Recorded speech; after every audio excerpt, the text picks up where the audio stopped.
भागवती गंगा की चर्चा श्री श्रुत जी महाराज के मुखारविंद से नैमिषारण्य की पावन धरा पर 88,000 महात्मा श्रवण कर रहे हैं। शौनक जी ने कहा कि प्रभु,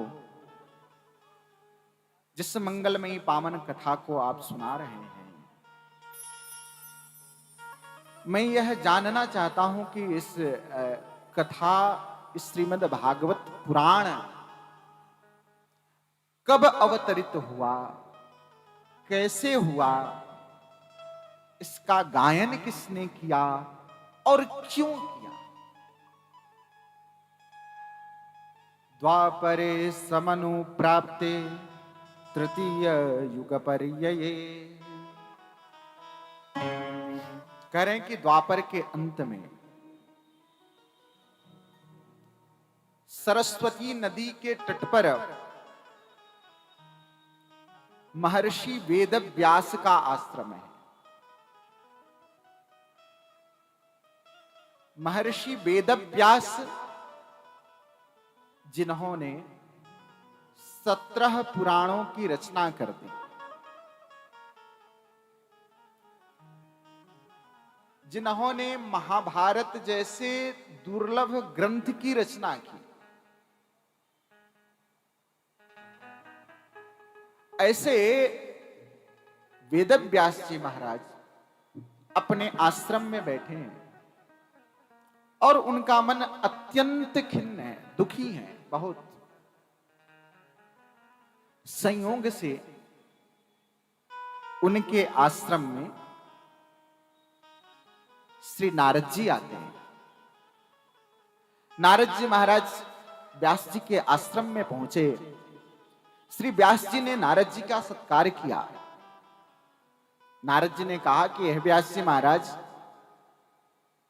आपको देख करके लगता है कि आपके हृदय में बहुत असंतोष है। व्यास जी ने कहा कि नारद जी, आप ठीक ही कह रहे हैं। आप जैसे संतों से तो कुछ छुपा नहीं है, आप तो सब कुछ जानने वाले हैं। मैंने एक वेद को 4 भाग में विभास से उत्पन्न है और ऋषियों ने समाधि में इन मंत्रों का साक्षात्कार किया। ऐसे अनेक जो संत ऋषि महर्षि जो तप साधना कर रहे थे, उन्हें मंत्रों का साक्षात्कार हुआ। उन्होंने ध्यान में मंत्रों को देखा, किसी ने मंत्रों को लिखा नहीं, वहां मंत्र प्रकट हुए। कहे कि वेद जो है, यही चारों वेद सनातन धर्म के हमारे परम सिद्धांत हैं। और देखो, बहुत ही आश्चर्य का बात है कि हम लोग अपने परंपरा की चीजें, हम सनातन धर्मी, बहुत सारे लोग तो 4 वेदों के नाम भी नहीं जानते होंगे, और 4 वेद के 4 उपवेद हैं,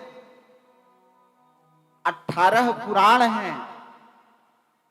इन सब चीजों से हम बहुत दूर हैं। और कोई भी जिनका जाप नियम पूर्वक करने से आज भी वह मंत्र काम करते।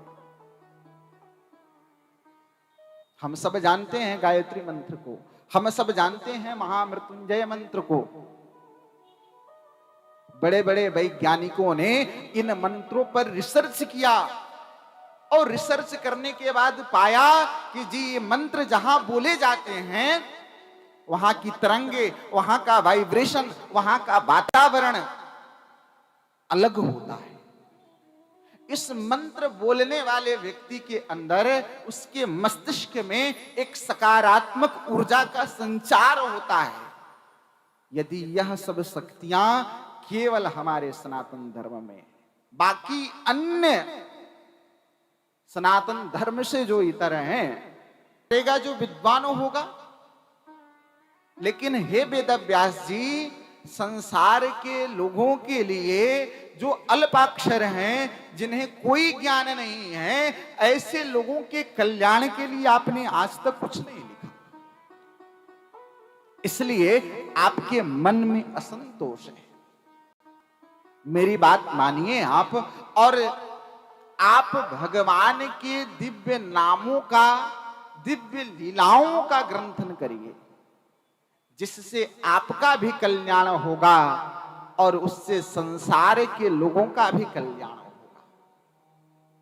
वेदव्यास जी ने कहा कि क्या भगवान के नाम में, भगवान के लीला में वह सामर्थ्य है कि संसार के जीवों का कल्याण कर दे? नारद जी ने कहा कि हे वेदव्यास जी, मैं कहीं दूर की कथा आपको नहीं सुनाऊंगा। आप देख रहे हैं ना, मैं ब्रह्मा जी का मानस पुत्र नारद हूं आज। मैं दिव्य वैकुंठ में भी जाता हूं आज, लेकिन इससे पूर्व जन्म में, अगले जन्म में मैं एक दासी पुत्र था। मेरा जब जन्म हुआ तो मेरे पिता गुजर गए। मेरी मां अकेली थी। मेरी मां मुझे लेकर के ऋषियों के आश्रम में, संतों के आश्रम में चली गई। मेरी मां ने निवेदन किया कि हे महात्मन, यह मेरे गोद में यह नवजात मेरा बालक है। मैं इस संसार में अकेली हूं, मेरा कोई नहीं है, अतः आप अपनी आश्रम में मुझे कोई सेवा दे दें। महात्मा कृपा करके मेरी मां को अपने आश्रम में आश्रय दे दी। मेरी मां उस आश्रम में रहने लगी, आश्रम की सेवा करने लगी। मैं भी उसी आश्रम में धीरे धीरे बड़ा हो रहा था। एक दिन कुछ महात्मा बड़े बड़े दूर से आए। कोई हरिद्वार से आया, कोई काशी से आया, कोई श्रीरंगम से आया, कोई कांची से आया, कोई तिरुपति से आया। ऐसे बड़े बड़े महात्मा उस आश्रम में उपस्थित हुए। महात्माओं का मेला उस आश्रम में लग गया। महात्मा दिन भर भगवान के नाम का संकीर्तन करते, सायंकाल में बैठ करके कथा सुनाते। मेरी मां महात्माओं की सेवा, मैं भी, महात्मा जब विश्राम करने लगते तो मैं जाके उनके चरण को दबाता। महात्माओं का मुझसे बहुत लगाव हो गया, बहुत स्नेह हो गया। जब 4 महीने जब पूरे हुए और महात्मा जब उस आश्रम से जाने लगे, तो मेरा मन उन संतों के चरणों में चिपक गया। मेरा मन हुआ कि मैं भी इन्हीं के साथ चला जाऊं। मैं उनके साथ जाने के लिए तैयार हो गया। मैं एक महात्मा जिजन करते करते एक दिन जंगल में आग लगी और मेरा शरीर उसी जंगल में छूट गया। हे व्यास जी महाराज, उस भगवान के नाम के कीर्तन के प्रभाव से आज वह रामदास, वह एक दासी का पुत्र, श्री ब्रह्मा जी के मानस पुत्र के रूप में बन के आया। यह केवल नाम जप का ही प्रभाव है। हे वेदव्यास जी, भगवान के नाम से बड़ा इस संसार में और कुछ भी नहीं।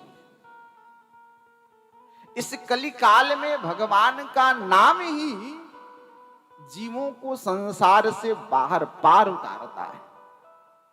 इसलिए आप भगवान के नाम का ग्रंथन कीजिए, आप भगवान के लीलाओं का सृजन कीजिए।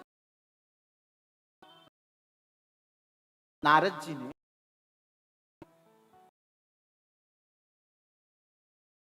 पुराण का उपदेश वेदव्यास जी को किया।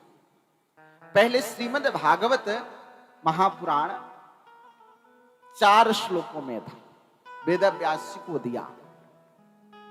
वेद व्यास जी ने 4 श्लोकों में ही श्रीमद् भागवत को प्राप्त किया।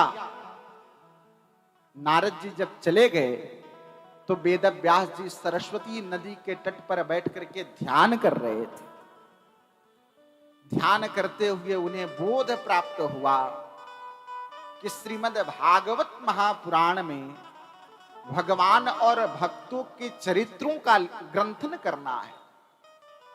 अब यह श्रीमद् भागवत महापुराण कोई सामान्य पुराण तो है नहीं कि भाई इसका ग्रंथन कैसे हो।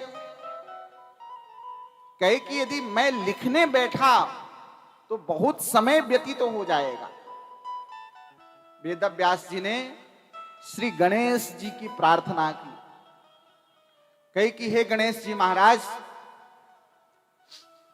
आप बुद्धि विवेक के अधिष्ठात्री देवता हैं,